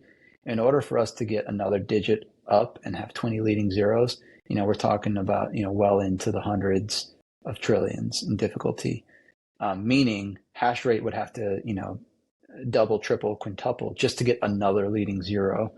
And so you can see like very quickly we start using up, I'd say probably, I haven't done the math on this and I probably should, but I bet, um, even within like 30 leading zeros, we would already be using all the energy of like the entire solar system or something like that. So, the answer to that question one can only hope.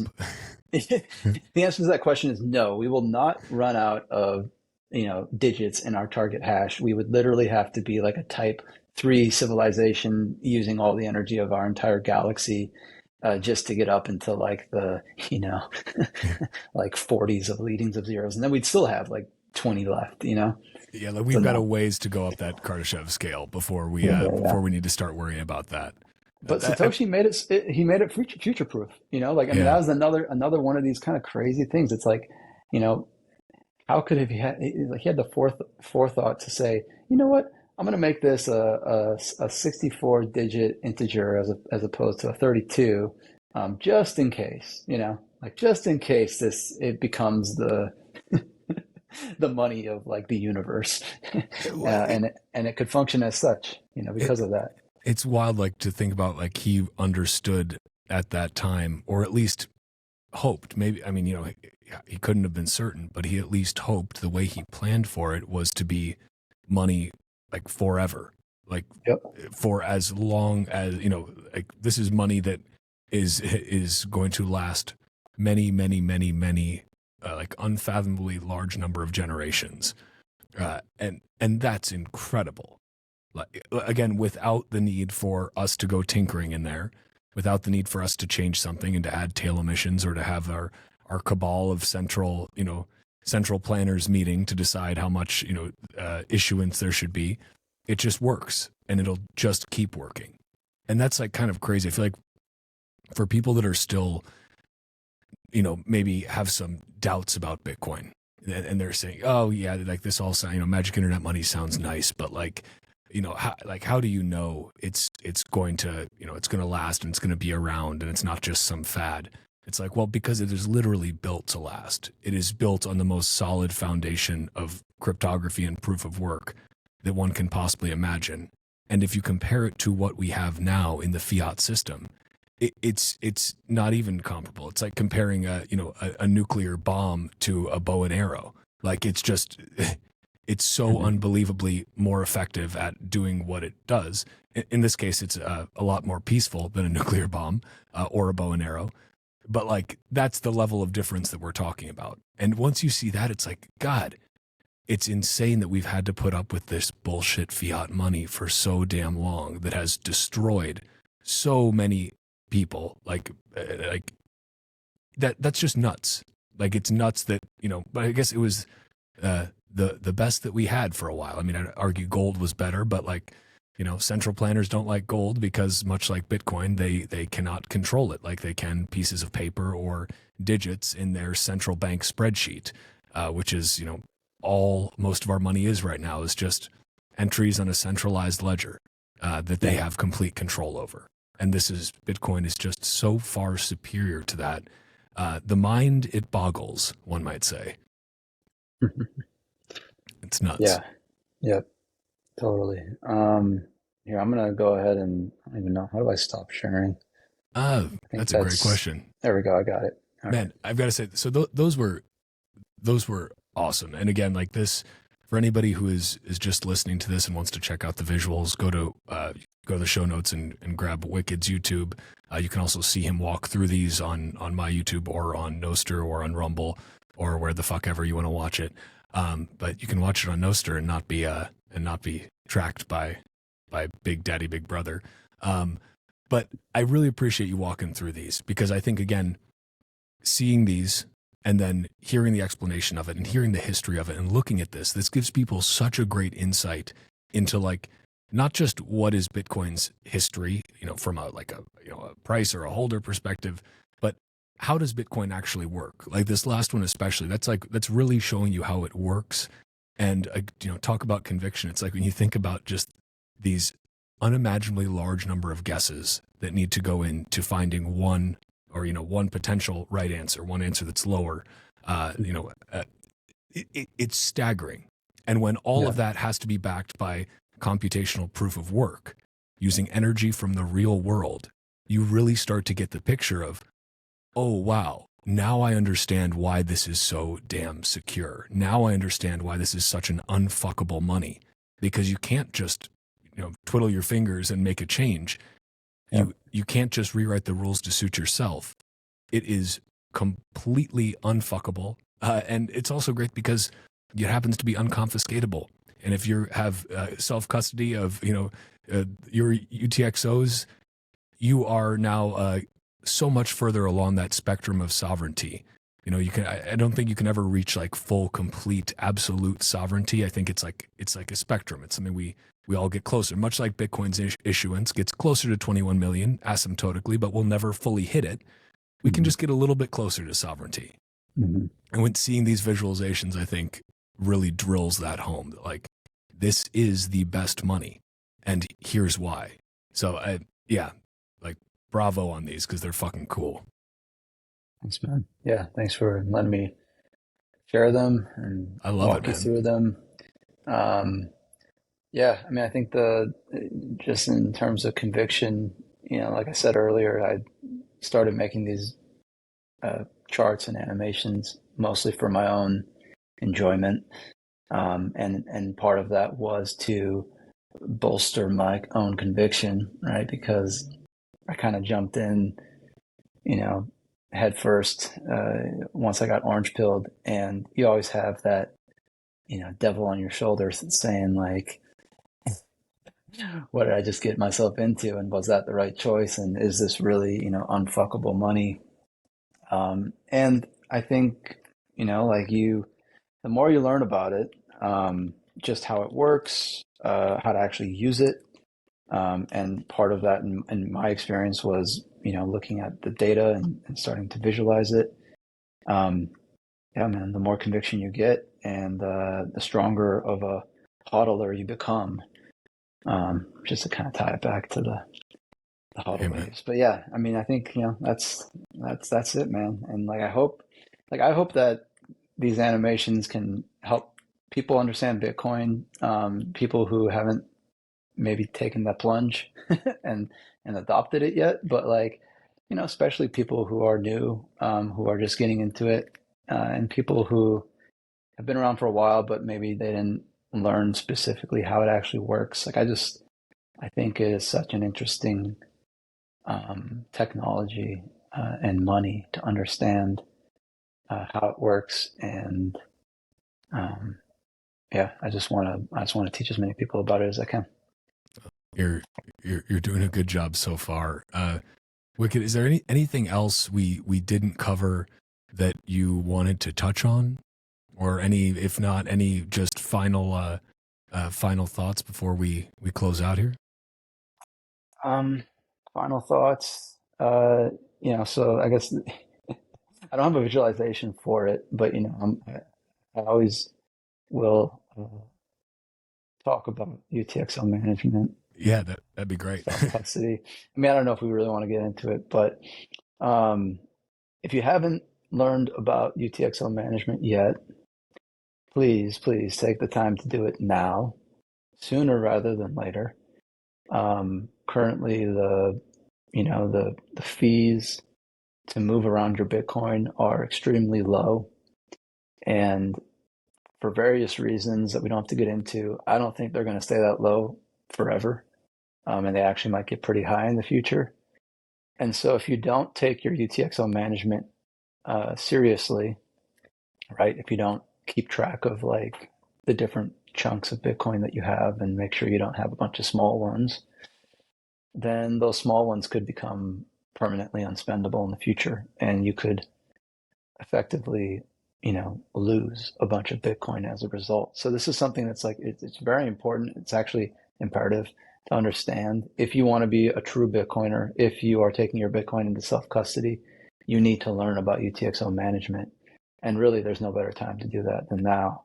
Well, the network is super cheap to use and super cheap to consolidate your smaller chunks of Bitcoin into larger ones. I'm glad you brought that up because I do think it's such an important point. And I mentioned earlier, like there's been a number of different exchanges that have allowed you, like as a nice feature, they claimed, automatically withdraw your daily or DCA into your cold storage.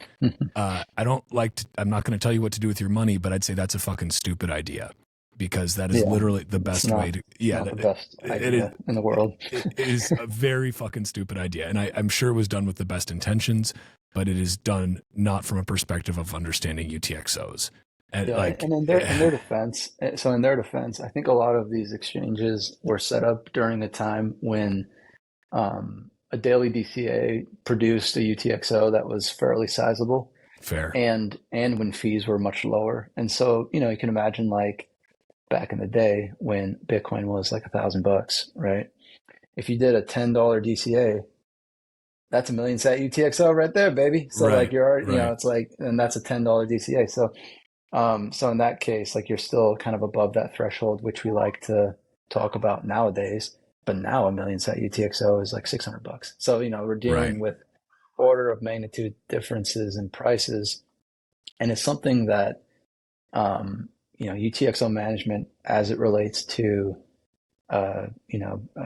unspendable dust amounts, right, is something that kind of wasn't really thought about or really worried about until now, because it's only been recently that Bitcoin has become so valuable and that fees have kind of spiked in the ways they have. And even during the lulls, I mean, we still don't clear. Like we haven't seen one sat per VByte for like over a year. I mean, it's fucking been crazy, right? That's the longest we've ever gone. And we may never see one sat per VByte ever again. So, I mean, that right there means that the floor to spend your Bitcoin has more than gone up by more than 100%. Right? If we went up from a one sat per VByte clearance, if you have to wait maybe a month or whatever for it to clear, that's fine. Now we've kind of floored at like bottomed out at like 2 sat per VByte or maybe even 3. It doesn't sound like a lot, but just on a relative basis, that's a 100-200% increase. And that's just with like a bunch of retards making ordinals. It's like so imagine once we get some real adoption. Excuse my French, but yeah, imagine once we get some real adoption, and and there's people who want to use Bitcoin for much more important, much higher value transactions, and they're willing to pay as a result much higher fees. So, I Exactly. think those days are coming sooner than people would suspect. I agree, and for anyone like just because we're bumping up on time here, and I want to be conscious of your scarce time because it's like Bitcoin, our time is very scarce. But for anyone who is not super familiar with this, like basically on Bitcoin's base chain, your transaction fees are not a function of the amount of Satoshis you are sending. On Lightning, that is the case. On the Lightning Network, it's like the larger the amount that you want to send, the more you're probably going to pay in fees. But on Bitcoin's base chain, your fees are a function of the complexity of your transaction. Complexity meaning how many unspent transaction outputs are going into your new transaction. So if you have 10 UTXOs that are all worth, 0.1 Bitcoin, and you want to send 1 Bitcoin, you're not just sending 1 Bitcoin from this like slush fund. You're combining individual UTXOs to make however much you want to send. So you can have a minimum of 1 that you can send, or as many others. But as many as you add on to there, that's increasing complexity. Fees are going to increase. So that's why if you have, you want to send 1 Bitcoin, but you've got a bunch of, all you have are, 10,000 Satoshi UTXOs, that's going to be really, really, really expensive. Yep. So did I do a good job of summarizing that in short form? Yeah, that was well said. And then that final example where you have a bunch of 10,000 Satoshi UTXOs, it wasn't that long ago when those would have become permanently unspent, or not permanently, sorry, because obviously they're spendable now Right. again, but would have become temporarily unspendable. So when the fee rate kind of jumped up last year in the hundreds of sats per VByte, um, in that moment of time, UTXOs that were in the tens of thousands of sats literally couldn't be spent at that time, right? If you wanted to spend them, you would have paid more in fees Yeah. than they're worth. And so you actually end up losing Bitcoin by including them in your transaction. So, you effectively just toss them in the bin until, hopefully fees go back down. And luckily they did, right? And again, we're in this lull where fees are low, and now's a great time to learn about UTXO management and um, merge your UTXOs together so you have larger chunks and don't have to spend as many of them in the future.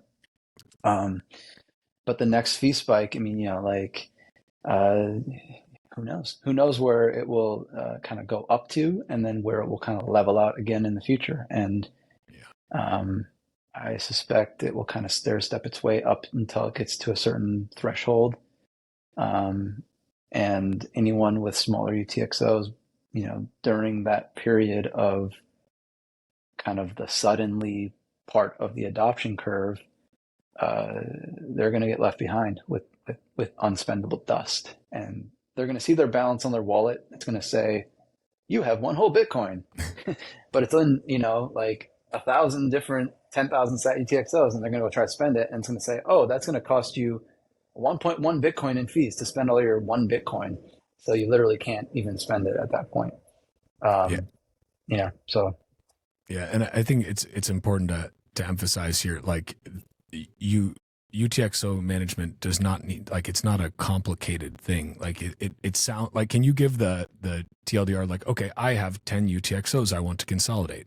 What does that mean to consolidate them? For somebody who's like, this sounds like more intense than I'm ready for.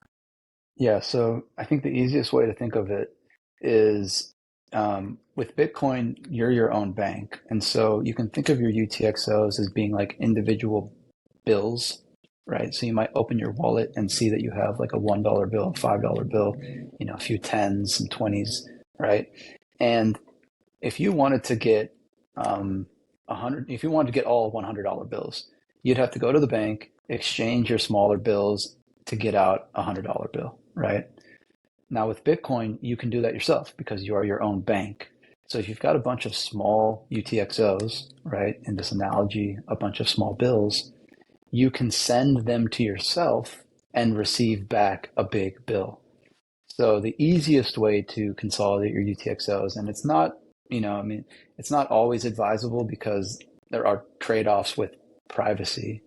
But if you're really worried about tiny UTXOs and like you don't really care about privacy, the easiest way to consolidate them is to just send your entire balance to yourself. So you get your own receive address, you send all of your balance to your own receive address, and when you receive it, it will come in one big chunk, right? Now you'll just have like the equivalent of like whatever, $1 million bill. Yeah. Right. Yeah, because we're fucking balling out now. Yeah. But No, that's a great way to explain it, though, because again, I think people like, I mean, myself included, before I like actually looked into UTXO management, it was like, okay, well, this sounds like complicated, but it's like, oh no, it's just like if you do have some potentially future dusty UTXOs, just literally send yourself generate a new receive address and send yourself a transaction. Like it does not need to be complicated. And yes, fair to bring up trade-offs on privacy, which we could probably do a whole nother chat about that. But like, it's generally a good idea if you have a lot of really tiny UTXOs to clean some of them up. And you can also use some mixing services if you feel like doing that, before or after. So, there are options for increasing your privacy. But if they're KYC coins anyway, mixing. What are you? What? You grandpa? You know what we do now, right? We set it up, we send it all to a Fedimint, and then we withdraw from the dude. Fedimint. That's what you got to do now. That's the Yeah, ultimate privacy. it really is like I mean, and honestly, like before that, just like swap it with some liquid BTC and Yeah, yeah, swap it that right works back, too. and that just went into a black box. And if you're a spook listening to this, please disregard that last part. I lost all my Bitcoin anyway. I had a Yeah, terrible yeah, boating accident recently, right. but I tried to swap it on a fake liquid swapper, so yeah, shucks. yeah. I guess we'll start stacking from zero again. But hey, Wicked, I really appreciate your time, man. This was super informative and interesting. I hope it was useful for folks listening to give them a deeper dive into like what the fuck is Bitcoin and how does it work. And you made it look so beautiful. So I'll link all your stuff in the show notes. But anywhere else you want to send people? Um, yeah, I mean, just catch me on Twitter. I go by Wicked. My handle is W_S_Bitcoin. That's short for Wicked Smart Bitcoin, by the way, which is my YouTube. But I spend, I'd say, an unhealthy amount of time on Twitter. So, if you want to participate in any of my posts, just shoot me a message or quote retweet it, and I'll follow you, and then you can, participate in the conversation. Or if you have any cool ideas for animations, I'm always all ears. So, I like input. So yeah, anyways, follow me there. And, Okay. yeah, We got to get you back on. see what We got to happens. get you back posting more on Noster again. I There's know, good man, vibes it's over there, hard. man. I know. Every time I go over there, I'm like, God damn it, it's taking too long to load. I can't post long videos. And then Oh, I dude, just get frustrated and I go back to Twitter. Okay, I got you covered on this. I'll send you some stuff that is gonna make your Okay. workflow super fast because I upload all these as 2-hour long conversations on Noster. There's some great tools that popped up, but I'll send you some stuff. And yeah, I'm writing a little guide on this right now, actually. So yeah, I'll give you an Nice. advanced Awesome. draft. But man, appreciate your time. Thanks so much, and looking forward to chatting again soon. Yeah, man. Thanks for having me on.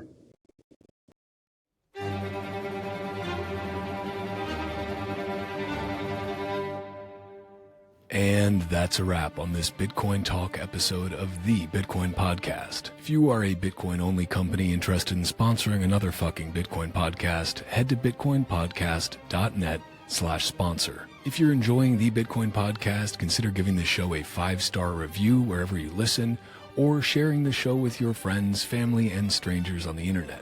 Or don't, Bitcoin doesn't care, but I always appreciate it. You can find me on Noster by going to primal.net/walker. If you want to follow the Bitcoin Podcast on Twitter, go to @TitcoinPodcast and @WalkerAmerica. You can also find the video version of this podcast at youtube.com/@WalkerAmerica and @WalkerAmerica on Rumble. Or just go to bitcoinpodcast.net/podcast and find links everywhere. Bitcoin is scarce. There will only ever be 21 million, but Bitcoin podcasts are abundant. So thank you for spending your scarce time to listen to another fucking Bitcoin podcast. Until next time, stay free.